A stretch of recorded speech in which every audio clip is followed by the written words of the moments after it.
Assalamualaikum. Hai geng, jumpa lagi sama aku. Masih dalam edisi masak-masak kue kering untuk lebaran ya. Karena lebaran hanya 2-3 hari lagi. Nah, kali ini aku mau bikin cooker Havermout Choco Chips. Gampang, simple, bahannya juga nggak ribet-ribet. Nah, ini yang aku kocok adalah margarin plus butter.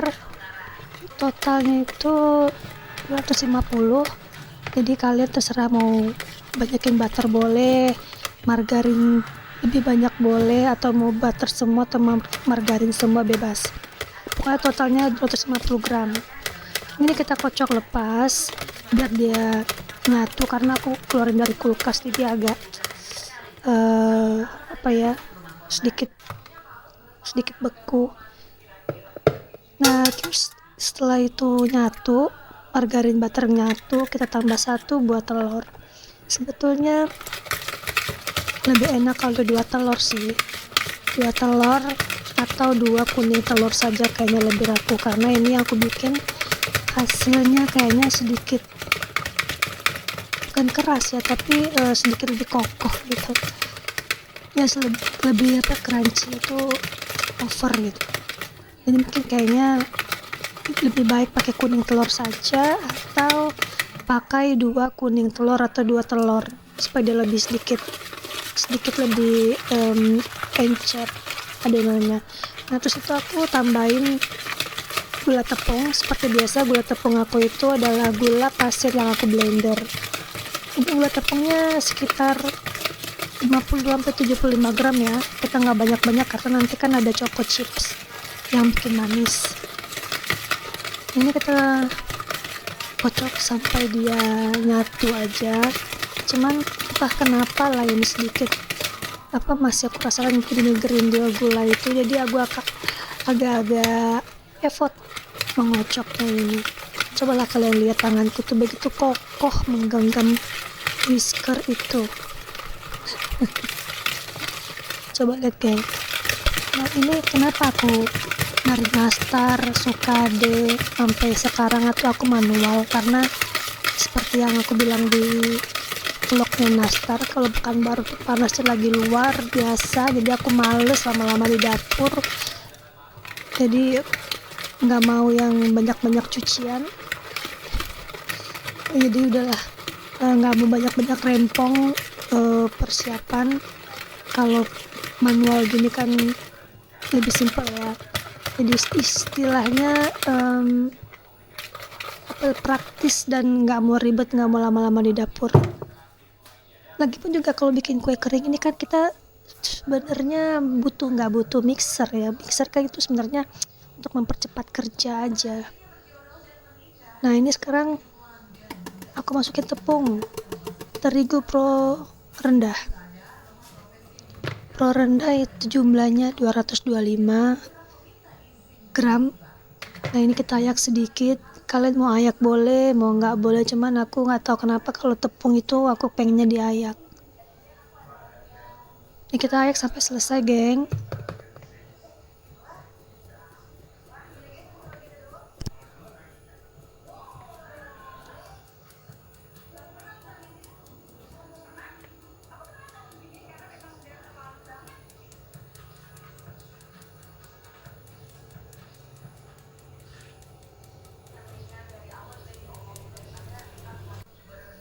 Nah, kayak gitu udah masukin tepung 225 gram. Nah, ini masukin oatmeal ya. Oatmealnya aku pakai Quaker. Itu oatmealnya sekitar 100 gram aja.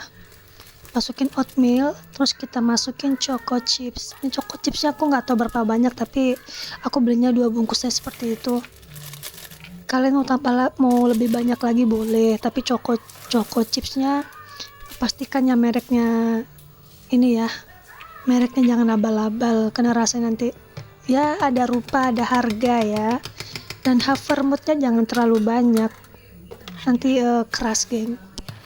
Nah ini kita aduk rata supaya havermut oatmeal ini dan choco chipsnya menyatu dengan adonan mentega dan tepungnya. Ini udah gak ada bahan lagi, mesti tambah-tambah, nggak perlu pakai vanilla, ono ini nggak perlu. Cukup ini, tinggal diratain aja, tapi jangan dipadat-padatkan ya. Ini teksturnya sebenarnya keras padat banget enggak, sedang, cuman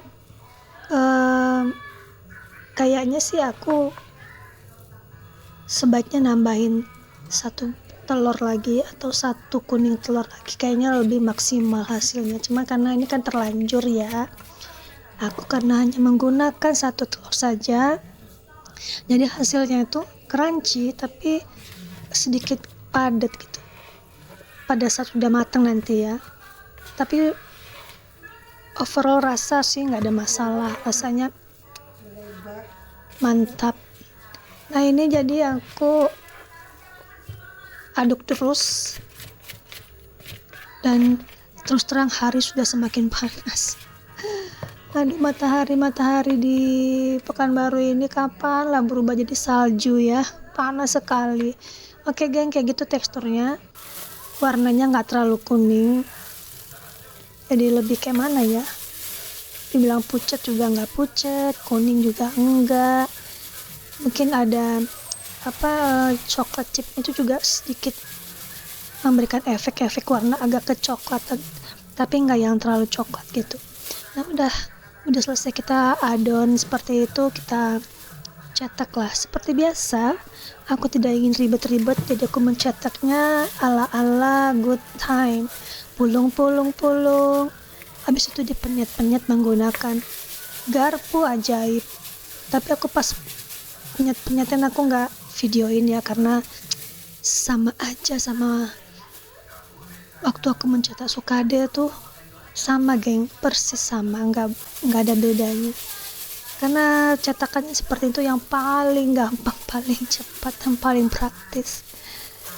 Kita kalau masak di tengah suasana udara yang panas membahana itu gimana ya, pengen cepat-cepat selesai, emosi geng, panas itu luar biasa. Tambah lagi kita di sebelah kompor, di sebelah oven, jadi double panas, jadi pengen cepat-cepat selesai. Makanya carilah bentuk-bentuk cetakan yang paling gampang. Nah ini kita bulat-bulatkan, ukurannya itu kita rasa-rasa aja ya seperti apa. Nah inilah jadinya, dapatnya cuman 2 loyang seperti ini, dan inilah dia setelah aku penyetin pakai garpu. Nah itu ketebalannya kalian atur aja ya geng, tapi jangan terlalu tebal, jangan terlalu tipis. Kalau terlalu tebal udah dipastikan itu nanti akan keras. Nah inilah dia kompornya, ovennya maksud aku udah aku panasin dan kita oven. Dan inilah hasilnya setelah dipanggang. Kelihatannya ya lumayan menggoda sih kalau buat aku. Lumayan lah, jadilah ya buat ngisi toples ya. Sebanyak ini tadi adonannya cukup buat 1 toples kecil. Oke geng, semoga video bermanfaat, kalian bisa menikmati, dan see you. Makasih udah nonton.